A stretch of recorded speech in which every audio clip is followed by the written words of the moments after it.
Encryption is a great technology, but it has a disadvantage. Let's understand the problem and see how private public key-based encryption is solving this disadvantage. Let's start.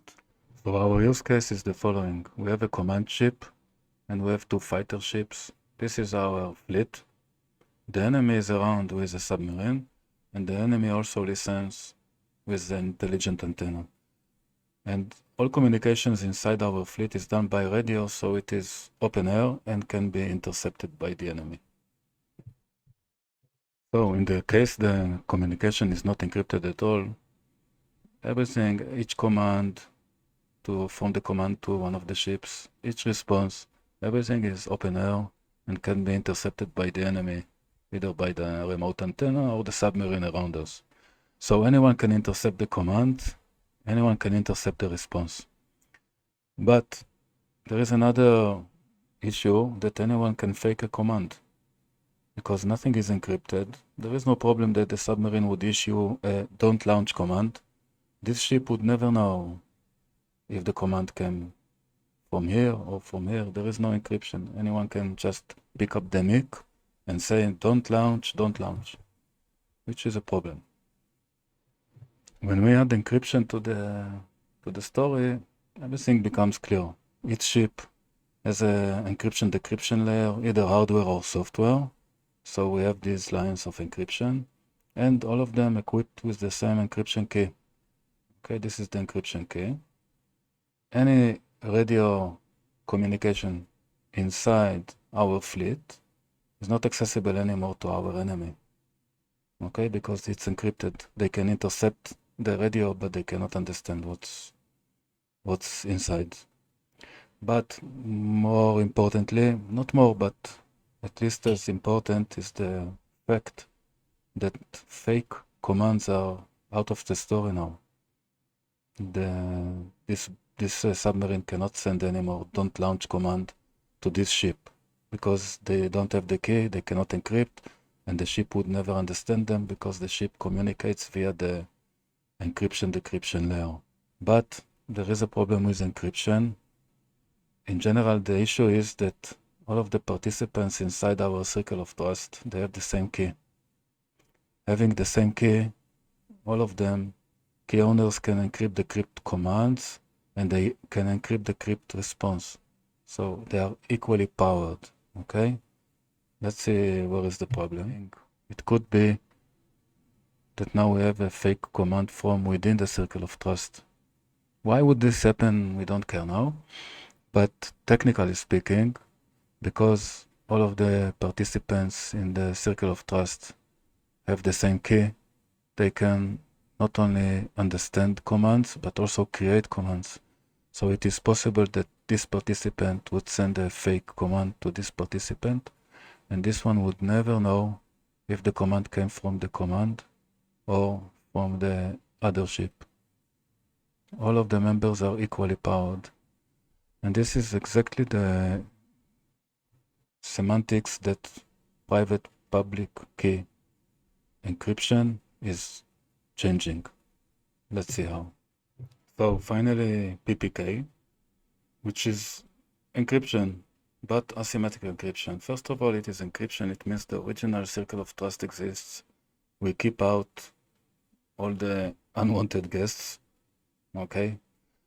But additionally, we get an inner circle of trust inside our original circle of trust.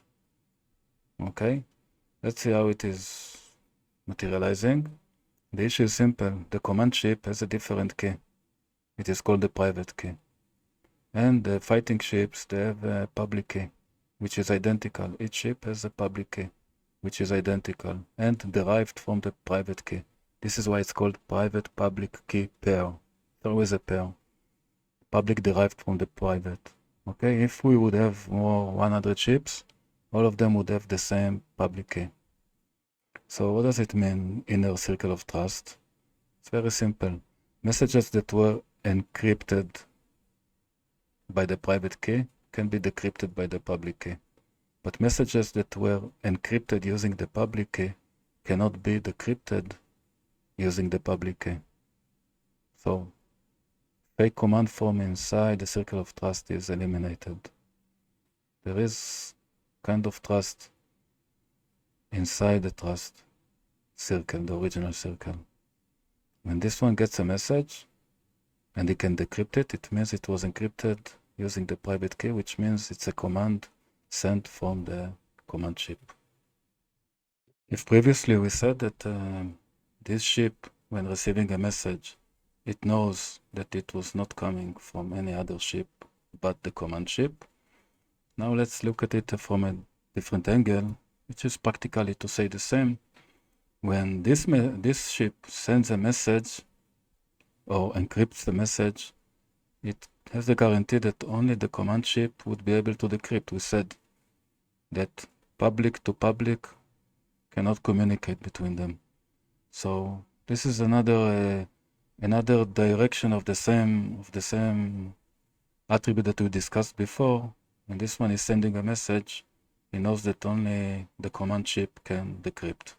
Last is, please check out these two arrows originating from the same. I want to emphasize that a private key, we said that the public key can decrypt messages only from the private key. But each of the chips have the public key. So any message, any command that the command chip is issuing is available and can be decrypted by all of the chips, which is generally okay.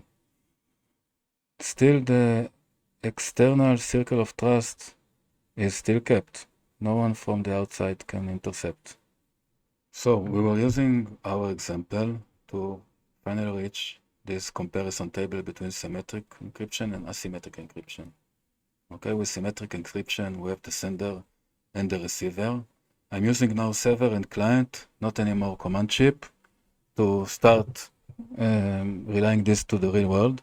So in case client A is sending a message, the server can understand the message, but also client B can understand the message. Same for client B. When he's sending a message, the server can understand the message, but also the other client, if he wish to, he can understand the message. When the server is sending the message, both client A and client B can get the message. With asymmetric, when the sender sends a message, like with the symmetric use case, client A and client B can understand the server messages. But when client A sends a message, the server can understand the message, but client B cannot understand the message. This is exactly the inner circle of trust that we discussed. Also client B, when client B is sending a message, the server would be able to understand the message, but client A would not be able to understand the message. So again, inner circle of trust. But remember, when the server is sending a message, all the clients, and if there would be many clients here, would understand the message. In regard of orientation, you have just understood, I hope, private public key based encryption. You could now continue into direction. One of them is, for my opinion, the most elegant use of PPK and most simple one to understand. It is the use of PPK inside browser server negotiation, which is leading us to X50 now certificates, which would lead us to a working HTTPS connection. This is one direction where you can continue. It's very interesting. The other direction is to stay with PPK purely and to see how it is being used in SSH connection, in digital signature, and in mutual authentication. So I believe all these videos are very interesting. Just this was for orientation. So thank you for now.